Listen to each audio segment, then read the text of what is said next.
Today I'm showing you how to work a knit to purl to rib. This rib here has been knitted in an Aran merino wool, and this yarn recommends a 5mm needle for your main knit.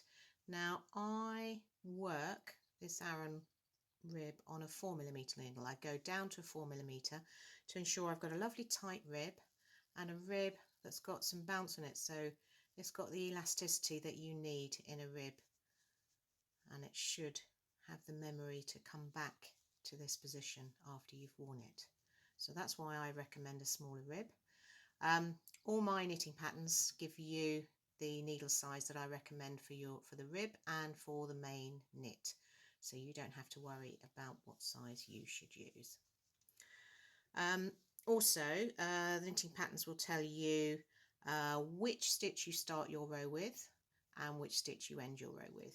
So you will have all the instructions you need. But this video is just to show you how to recognise that you are on the right track and you are knitting in the right place and you are purling in the right place. So if you need to know how to work a simple knit stitch or a simple purl stitch, do take a look at my beginners videos for these stitches. So the first two stitches, these are smooth, so these are knit stitches. So you will knit those two stitches, and then the next two stitches are purl stitches, and you know they're purl stitches because they're bumpy. They've got these little bars that run across the top. So you bring your yarn to the front and you will purl those two stitches. The next two are smooth. So you take your yarn to the back and you knit those two stitches, and again purl to the next two you're coming to, you bring it to the front and you purl those two stitches. Now you continue this pattern repeat of knit 2, purl 2 right the way across your row, and you can always check to make sure that you've got this lovely ridge of purl stitches, this line, and this ridge of knit stitches, and this is a rib. You need to make sure these go from the top to the bottom of your rib.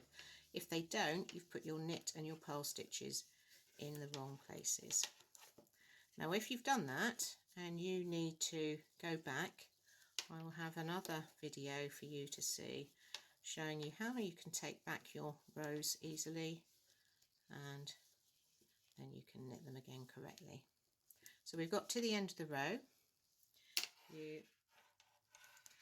turn your knitting and you will work in the same way. This time, because you're at the back, you're starting with the purl 2 and then you will move on to the knit 2.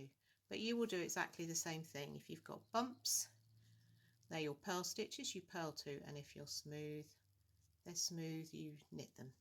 So you work those in the same way, and you continue your rib for the amount of rows that the pattern tells you, and then you will start knitting the rest of your main knit in the larger size needle that's recommended for the yarn that you're using. So I hope you found this helpful. Do take a look at any of my other videos with all the other techniques that I use within my knitting patterns.